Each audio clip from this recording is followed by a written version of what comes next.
Shwmae a chroeso I Sgwrs, podlediad Consortiwm Canolbarth y De. Yn y podlediad hwn byddwch chi'n clywed y trafodaethau diweddara am bob math o bethau addysg. Hello and welcome to Sgwrs, the Central South Consortium podcast. In this podcast we'll bring you the very latest discussions on all things education. My name is Bethan Jones, Area Lead for Expressive Arts at Central South Consortium.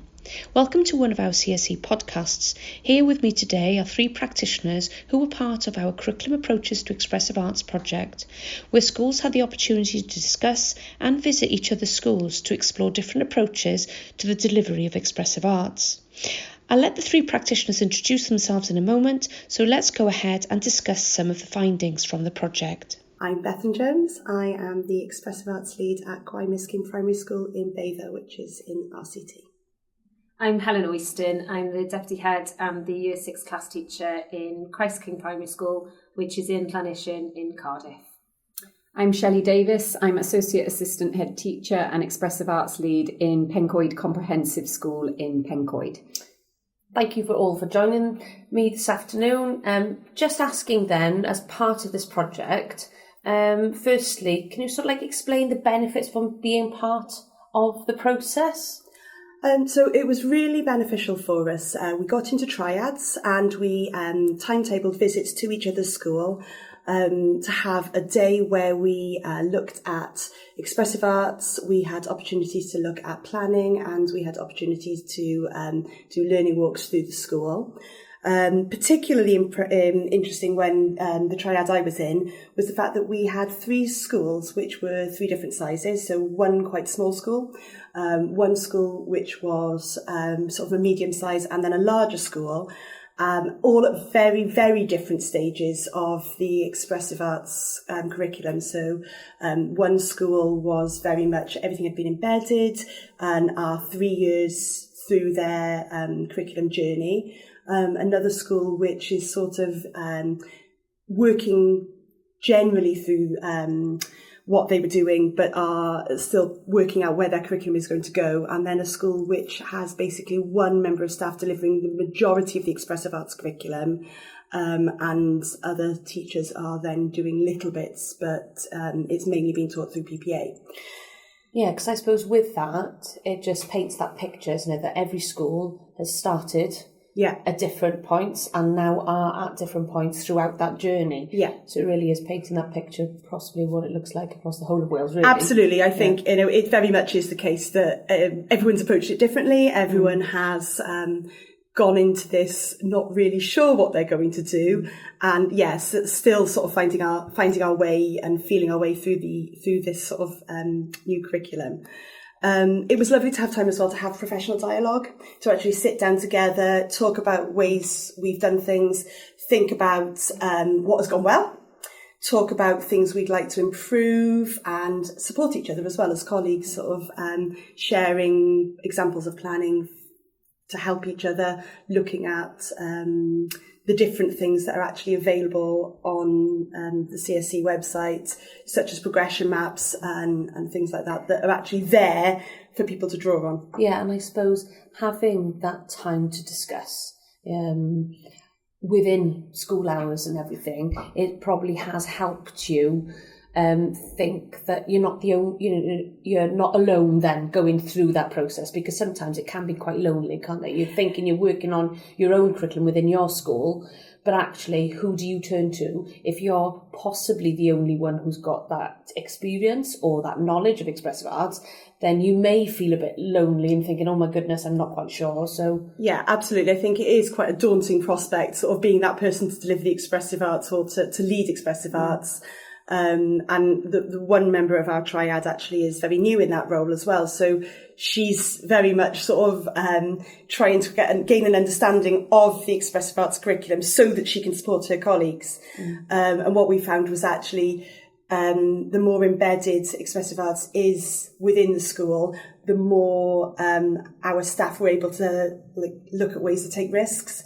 So that the school that has been working for 3 years on their expressive arts curriculum had staff who were a lot more willing to weave expressive arts through different AOLEs. Whereas sort of the other schools, they had people who were confident and they were delivering expressive arts where they could, but then their less confident colleagues were almost passing that over to their co-teacher. Like, you teach my expressive arts and I'll teach your PE.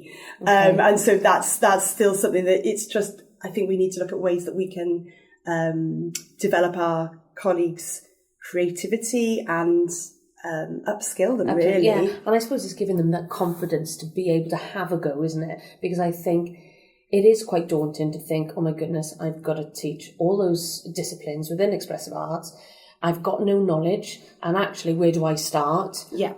But you yourselves, like being that advocate within the school, I suppose you can help support those teachers. Yeah. In doing so by, showing or demonstrating workshops or however you're going to help support. But yeah, I suppose it could be with that one school in particular, if they are quite new to the role and understanding expressive arts, then it is, that journey does seem a little bit daunting at times, it doesn't it? Definitely. Yeah, thanks, Beth. Shelley, then, what have been the key findings from each of your school visits? We, as part of my triad, were secondary practitioners, so our schools were either 11 to 16 or 11 to 18. So what we actually found is that when we went into it, a lot of our learners' sort of feedback was saying that how the spaces that were encompassed within expressive arts, they felt that they were safe spaces, but actually, more importantly for us as practitioners, they felt that they were brave spaces. And actually, what we found is that learners coming from primary schools have got lots of different experiences within expressive arts, which mirrors what has been said, I suppose, in terms of confidence of how it's delivered and what sort of things that teachers have the opportunities to teach. And so when the learners come to us at secondary level, what we try and do is really build that confidence and build those opportunities for them to try new things and to build different learning experiences for them. What was really lovely is actually the learners saying to us, in drama, I haven't had the, opportunities to perform, or in music, I haven't had the opportunities to try a new instrument. And actually them being willing and us viewing those things and seeing the learners trying new things and then feeling confident to do it. What we also found as well is that what staff are trying to build into their schemes of learning and their thematic approaches was really that real cross-curricular and those embedding those different sort of ideas of Cynefin and equality and diversity into their schemes of learning, which are really important, and actually some really lovely and interesting diverse ideas coming out of it. We witnessed, schemes about Wales and how they look at their own heritage, but actually how they think back to their family's heritage and where they're from and how they can bring that into their artwork or into a piece of media or into a piece of music as well. So I was just going to say, it's very personal then, isn't it? That approach that they're able to express themselves quite personally. And there was a real personal journey for all of them. And actually what was really nice is what we didn't see is any sort of regurgitating of things. And I think because of the openness of the curriculum and the fact that actually we've all been able to approach it in a new and diverse way, that's really being able to think about our schools, our communities, what's important to us. How do we now build learners for the future? How do we build creative practitioners for the future? What's important to our learners? And some of the themes that are coming out of it, and actually what the learners are saying is they're really enjoying those opportunities to understand something from lots of different sort of viewpoints. So within one of the schools, we were looking at revolution, and they were talking about how they looked at prejudice and discrimination within RVE, and then they were bringing that into sort of Hamilton within music, and then looking at Gahindi Wiley and art. So all of these ideas were really being sort of weaved into the curriculum and giving learners that really integral opportunity to develop those really important skills and making those connections across the curriculum as well. It sounds really good, doesn't it? That the fact the schools are thinking about it quite broadly now. You mentioned there about weaving a lot of the cross-curricular skills possibly within and the cross-cutting themes, which again really opens up the curriculum for the school. But also it seems as if those schools were thinking about that purpose-led curriculum, which is what we want to aim for in the long run, isn't it? It really does seem as if the 3 schools that you've sort of like visited have thought about the ways in which they're going to approach expressive arts. Yeah, absolutely. And I think the fact that staff are really taking risks with it.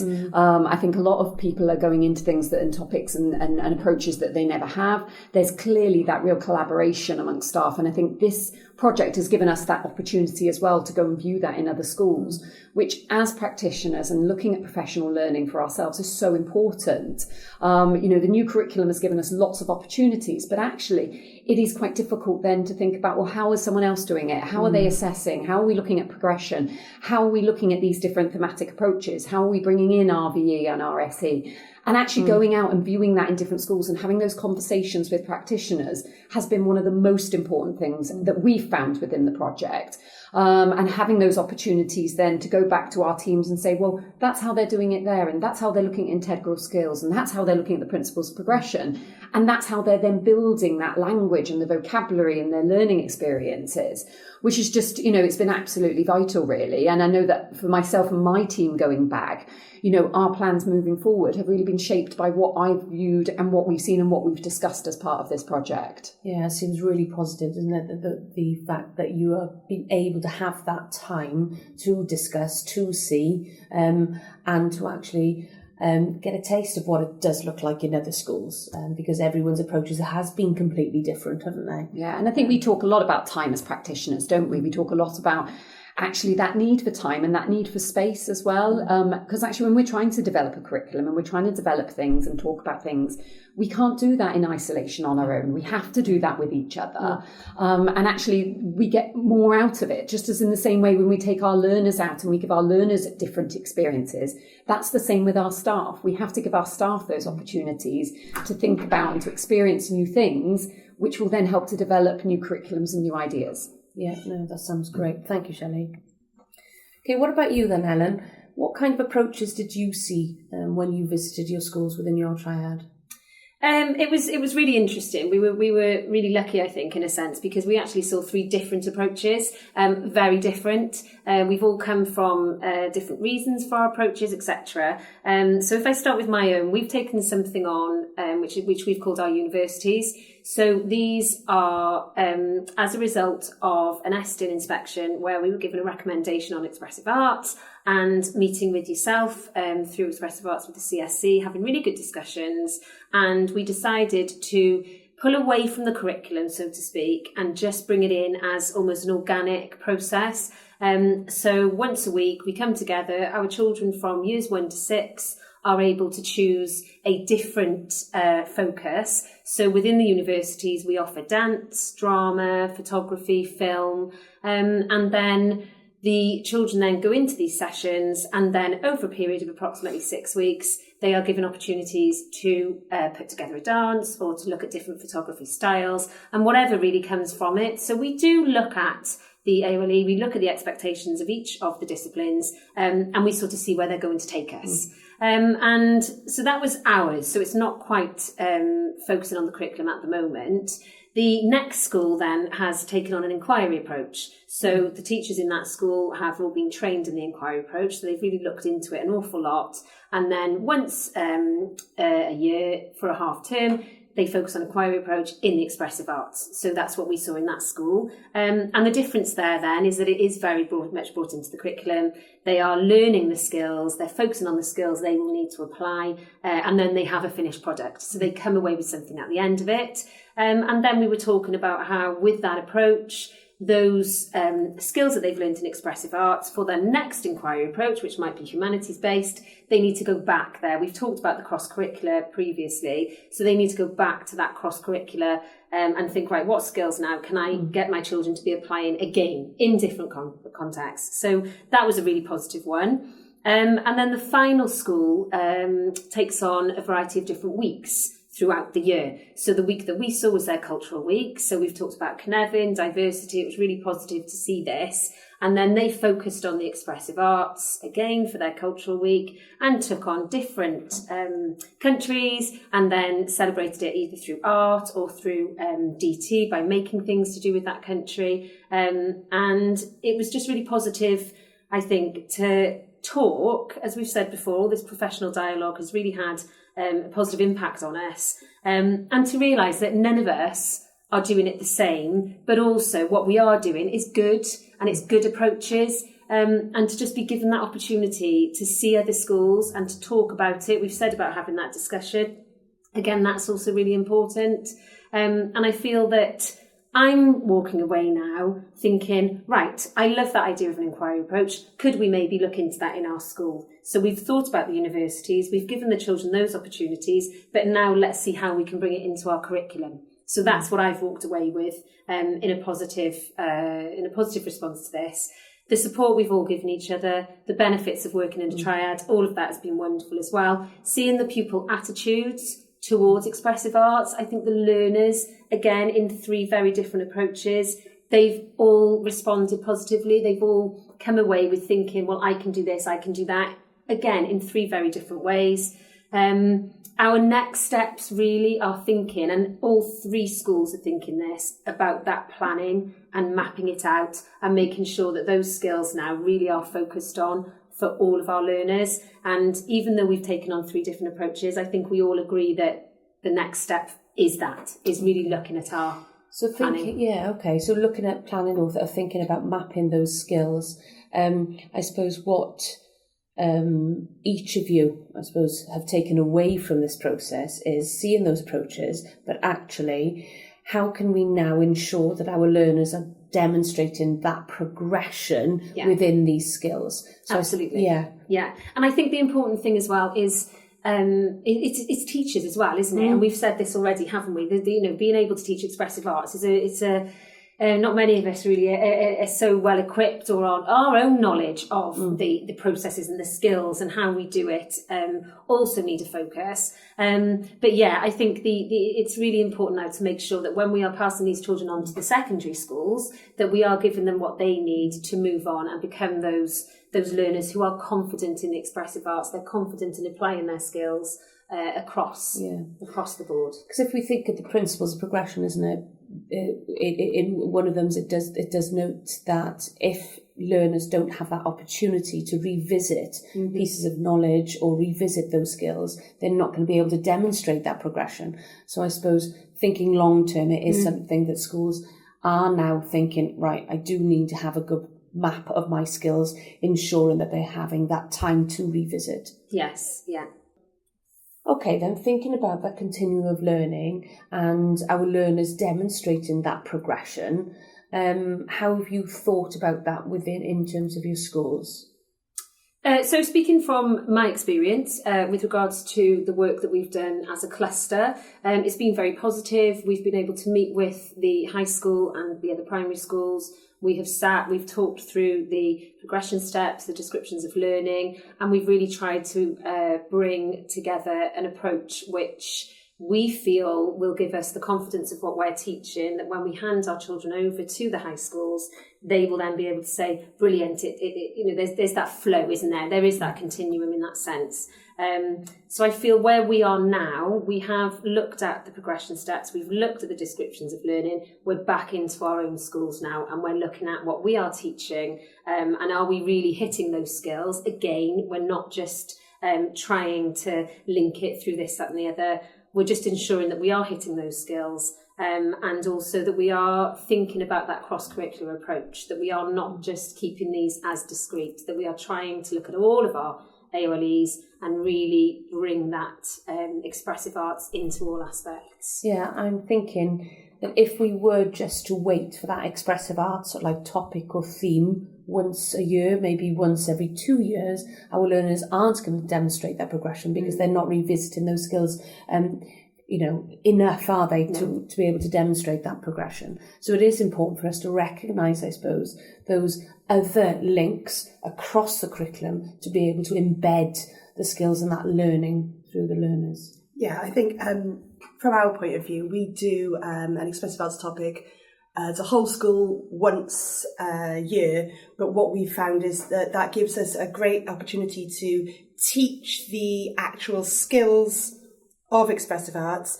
and now we've looked at opportunities where we can plan to revisit those skills, to bring them into other areas of learning, but in authentic contexts. So not just trying to shoehorn expressive arts in for the sake of doing expressive arts, but actually, right, okay, if I'm doing this, can I do it with drama? If I'm, can I hot seat a character to develop a greater understanding of their motivation? I mean, I know Helen and I were talking about a religious story. We're talking about how the children trial. Yeah, and we're talking about Pontius Pilate and sort of hot seating him as a character. Well, what was his motivation for doing what he did? And I think you were saying, Helen, weren't you, that the children actually got a lot more into the motivation and the reasons behind what happened because they'd hot seated that character. They developed a deeper understanding. Obviously, they'd already been taught the story, but then they were using expressive arts to really embed that learning. And it gave them an opportunity to sort of look at it in a different way, which they probably wouldn't have done if they'd just listened to the story and done sort of a piece of more academic topic-based work, but actually getting into the drama activity probably helped them to develop that understanding. So, yeah, And I think, in primary level, actually, you do that really quite naturally, is make those connections, don't you, between those different sort of subjects and pulling things together. And I think what the challenges we found when we first started working together within sort of expressive arts, and certainly the conversations we'd had within our triad, was actually, how do we do that? How do we now bring those, ideas and those approaches together with not just within sort of drama, music, media, dance and art, but actually how do we make those connections more school-wide?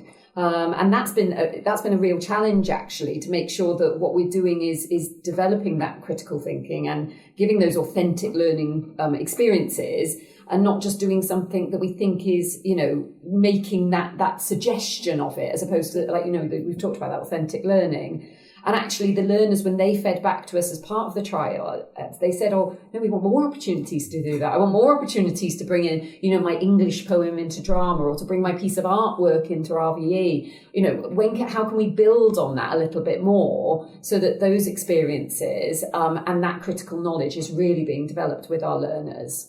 I suppose that's just strengthening the idea of using expressive arts as that vehicle sometimes, isn't it? To help embed that learning which is happening across the curriculum. And using, like you were saying, techniques from some of those disciplines to be able to demonstrate what they have learnt. But it fits, doesn't it, with the different learning styles of our students, and not all of our students, can write particularly well, or maybe they're Oraceers.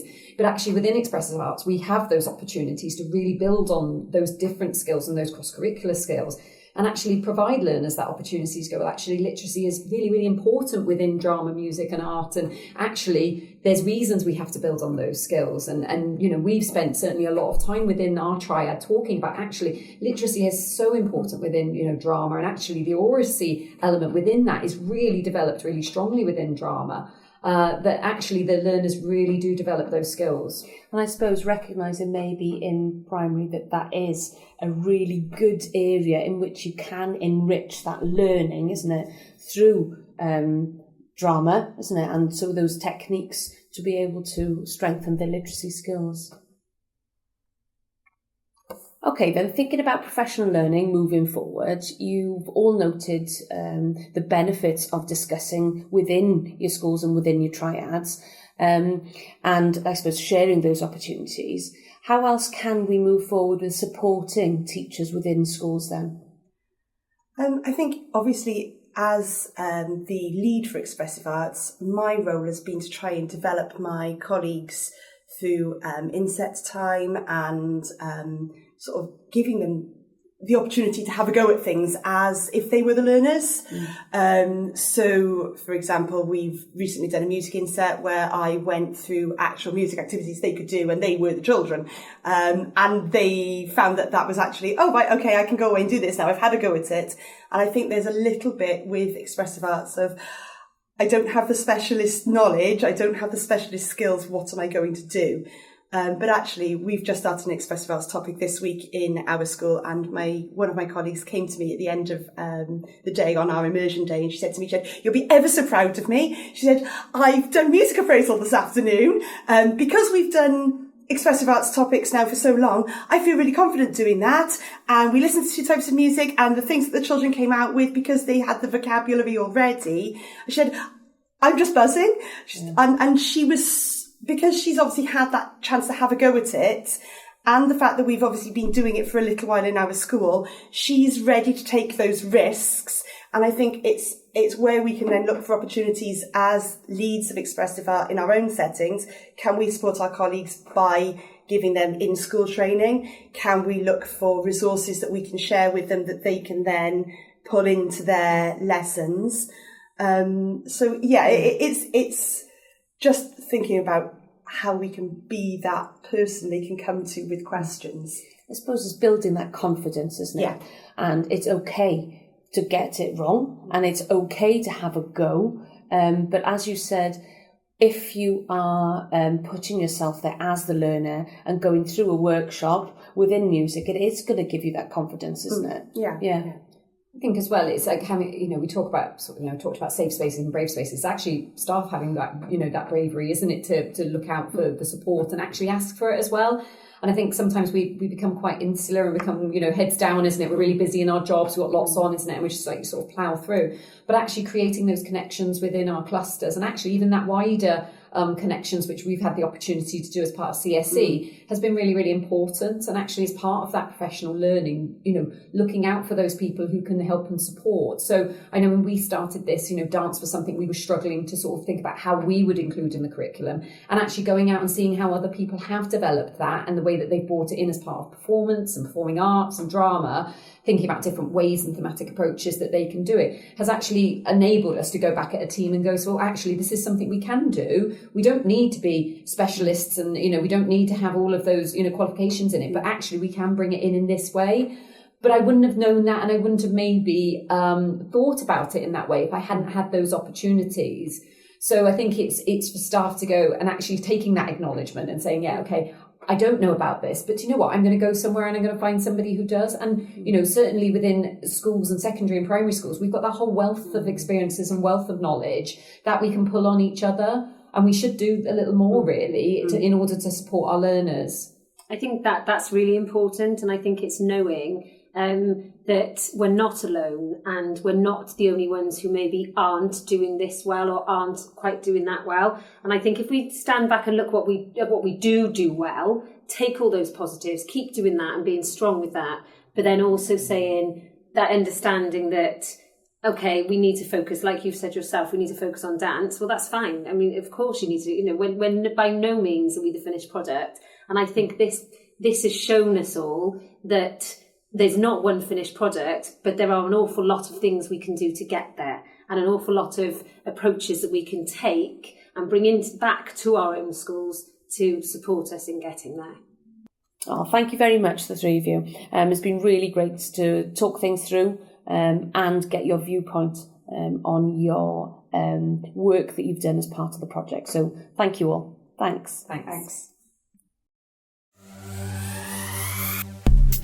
Diolch am wrando ar y benod hon o Sgwrs. Cofiwch ein dilyn ar Twitter a Facebook, tanysgrifio ein sianel YouTube, ymuno yn cymunedau ar ein gwefan a darllen ein bwletin ysgolion wythnosol am y newyddion diweddaraf. Thanks for listening to this episode of Sgwrs. Don't forget to follow us on Twitter and Facebook, subscribe to our YouTube channel, join our online communities via our website, and read our weekly school bulletin for the latest news. Hwyl am y tro. Bye for now.